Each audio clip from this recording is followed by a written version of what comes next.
come to you with only karate. My empty hands. I carry no weapons.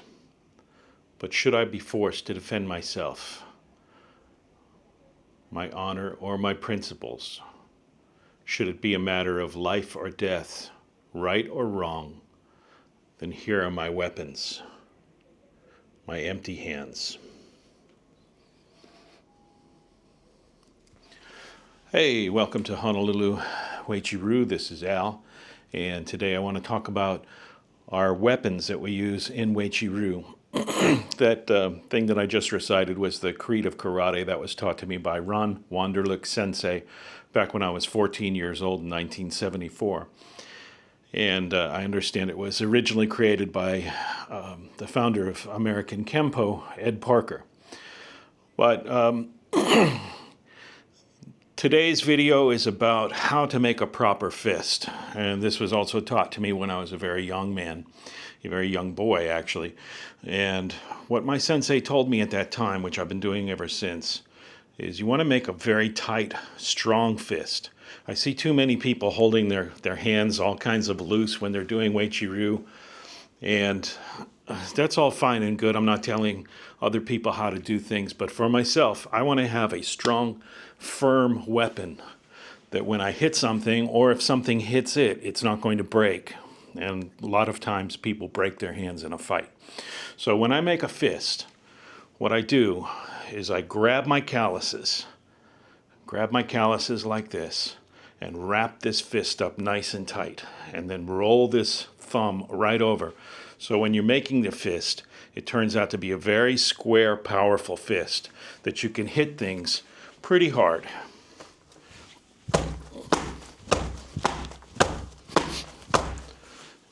And it's not going to hurt your hand.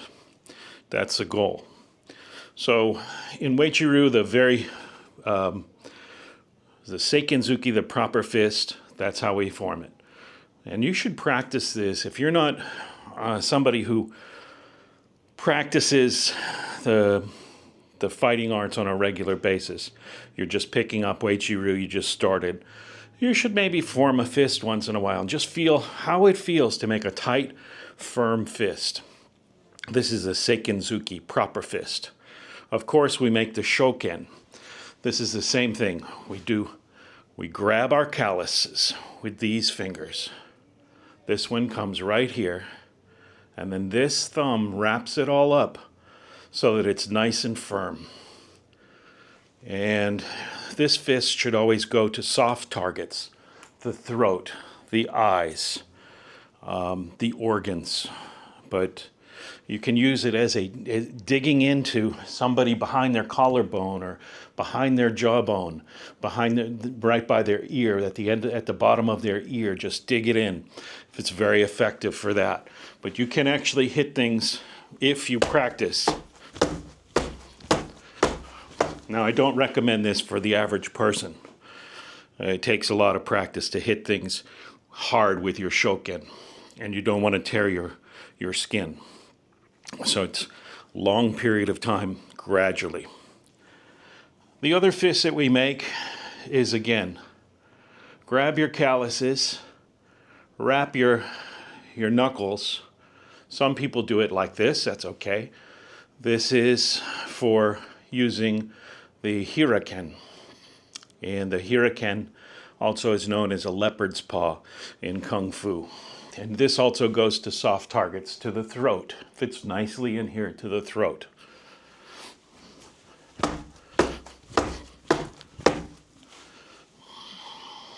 The other fist that we make in Uechi-ryu is the Boshiken. Now, I have a lot to say about this. And again, this is just for myself. If other people feel it should be done differently, that's fine. But I've pressure tested all of these weapons, and what I have found is if you make your Boshiken with your thumb sticking out like this, and you try and hit something with this point, it's going to put a lot of pressure right here on this joint. And personally, I like my thumb. It's what sets me apart from the other primates. my opposable thumb. It's taken hundreds of thousands of years of evolution to get to this point. I don't want to damage it. So what I've found is rather than keeping it extended and trying to hit like this, which I know people can do it, but I'm not sure it's good for you, what I do is I tuck it against my palm and I use it as an exclamation point. So it's tucked against my palm and I can very easily hit things. It's almost like an emphasized heel of palm strike. And I can hit things very well with this.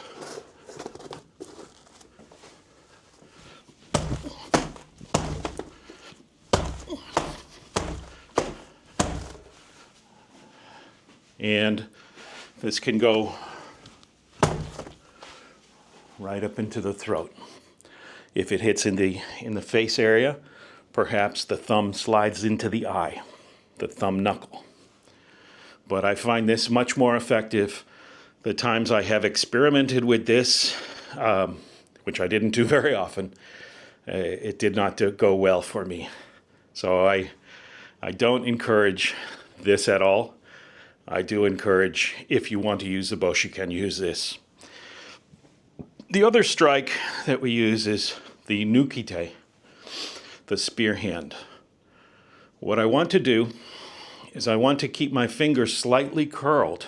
So I see some people bending their fingers this way. And if you hit something like this, your fingers are going to go in a direction they don't normally go. But if your fingers hit something like this, then if the force is too great, hopefully they will curl up a little bit and go in the direction they're supposed to go. You cannot hit this very hard. In my opinion, you don't want to hit hard targets with this. You can hit soft targets, eyes, throats. Eyes and throats, those are, we try not to fight. If it comes down to it, it's probably necessary to get away. And so our first objective is to not fight. If you absolutely have to, then all bets are off. Shuto. Shuto is the sword hand.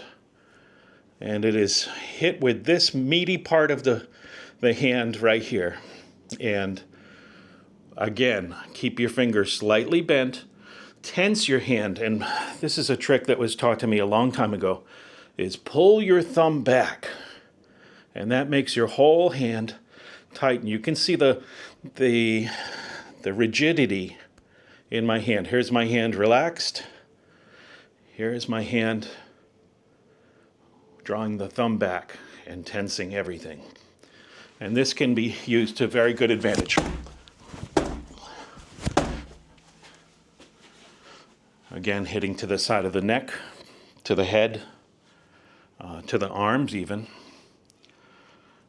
The hammer fist, same as the proper fist. You're going to grab your calluses, wrap it up, and you're going to hit with this fleshy part of the hand. This, I think, is a very underused technique, and I think it's a very good technique for anyone to use straight out of the box. Almost anyone can use this technique, and it is devastating. And your chances of hurting your hand are very, very minimal.